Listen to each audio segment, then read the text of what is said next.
Hello friends, good morning. Welcome back to my channel Sudha's smart kitchen.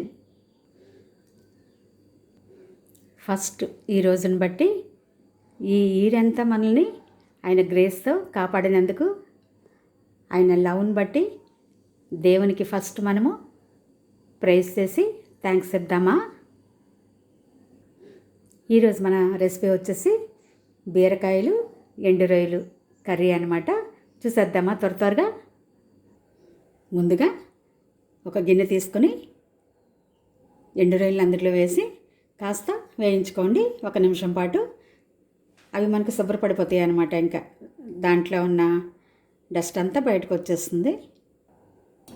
ఇలా వేయించిన తర్వాత వేడి నీళ్ళతో శుభ్రంగా కడిగి పెట్టుకోండి.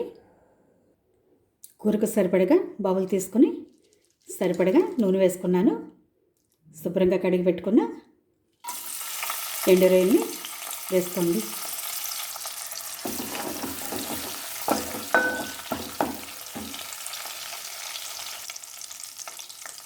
కొంచెం కరివేపాకు,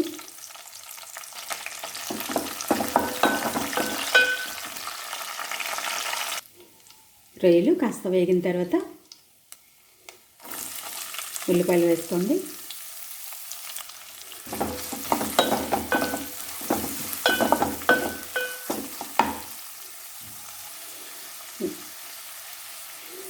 ఉల్లిపాయ ముక్కలు మగ్గటానికి కొంచెం ఉప్పు వేసుకుంటున్నాను.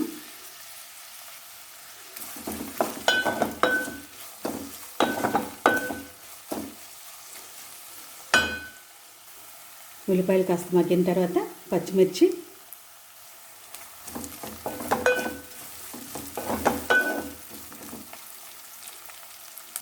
వేసుకున్నవన్నీ కాస్త వేగి మగ్గిన తర్వాత బీరకాయ ముక్కలను వేసుకుంటున్నాను. నేను రొయ్యల్ని బయటికి తీయలేదన్నమాట, వేయించినవి. ఎందుకంటే బీరకాయ త్వరగా మగ్గిపోతుంది కదా, అలా ఉంచేసినా బాగుంటుంది అన్నమాట. అదే కొన్ని కాయగూరలు త్వరగా మగ్గవు కదా, ఎక్కువసేపు మగ్గించాల్సి వస్తుందన్నమాట. అప్పుడు బయటికి తీసేస్తారు. రొయ్యలు మరీ మెత్తగా అయిపోతాయని బీరకాయకి అయితే తినవసరం లేదనమాట.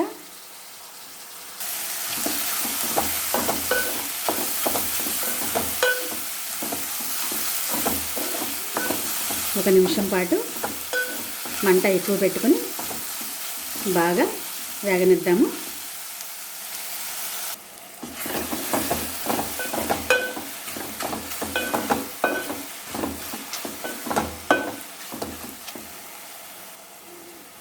కొంచెం ఉప్పు వేసుకుంటున్నాను, పసుపు. బీరకాయలు మగ్గిన తర్వాత ఉప్పు, పసుపు, కారం మీ టేస్ట్ని బట్టి ఉప్పు కారం వేసుకోండి.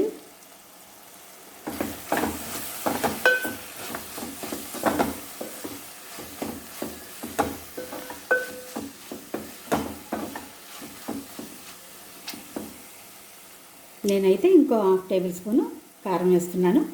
ఎందుకంటే టమాటా వేస్తాం కదా, అప్పుడు కారం తక్కువగా అనిపిస్తుంది అన్నమాట. ఎందుకంటే టమాటా పుల్లగా ఉంటుంది కదా.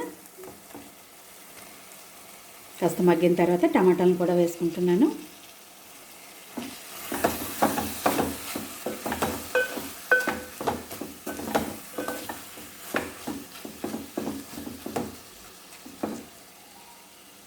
స్టవ్ మంట బాగా తగ్గించి మూత పెట్టుకుందాము. కాసేపు 1 నిమిషం మగ్గిన తర్వాత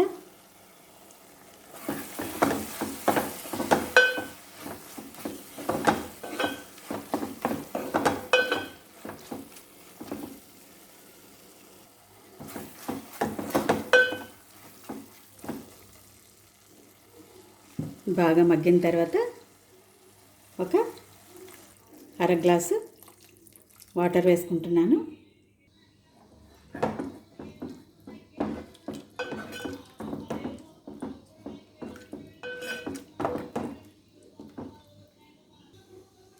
అంతా కలిసేలాగా తిప్పుకొని ఒక 5 నిమిషాలు మీడియం ఫ్లేమ్ మీద ఉడికించుకుంటున్నాను. 5 నిమిషాలు అయింది, చూద్దామా. ఓ చక్కగా ఉడికిపోతుంది కదా. 2 వెల్లుల్లి రెబ్బల్ని దంచుకొని ఇలా వేసుకోండి. కూరకి మంచి రుచి వస్తుందన్నమాట.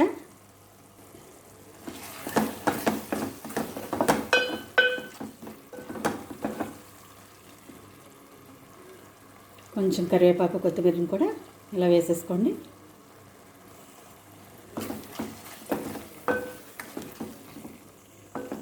కరివేపాకు ఎక్కువ వాడితే చాలా మంచిది కదా, కళ్ళకు మంచిది, మన హెయిర్కి కూడా చాలా మంచిది అనమాట. అందుకనే నేను ఇష్టం కూడా ఆ ఫ్లేవరు నాకు ఎక్కువ వాడుతూ ఉంటాను. కరివేపాకు కొత్తిమీర వేసుకున్న తర్వాత ఒక్క నిమిషం మంట సిమ్లో పెట్టుకుని ఇలా మగ్గబెట్టుకోండి. ఎందుకంటే కొత్తిమీర కరివేపాకు ఫ్లేవరు కూరకి పడుతుంది అనమాట, బాగుంటుంది టేస్ట్. 1 నిమిషం తర్వాత చక్కగా అయిపోయింది కదా, బీరకాయ ఎండు రొయ్యల కర్రీ రెడీ. ఒకసారి ఇలా చేసి చూడండి. Thank you for watching Sudha's smart kitchen. Brown రైస్తో మా లంచ్ అయిపోతుంది. బీరకాయ ఎండు రొయ్యల కూరతో మా లంచ్ అయిపోతుంది. మా లంచ్ని ఇలా సర్వ్ చేసుకున్నాను. Thank you.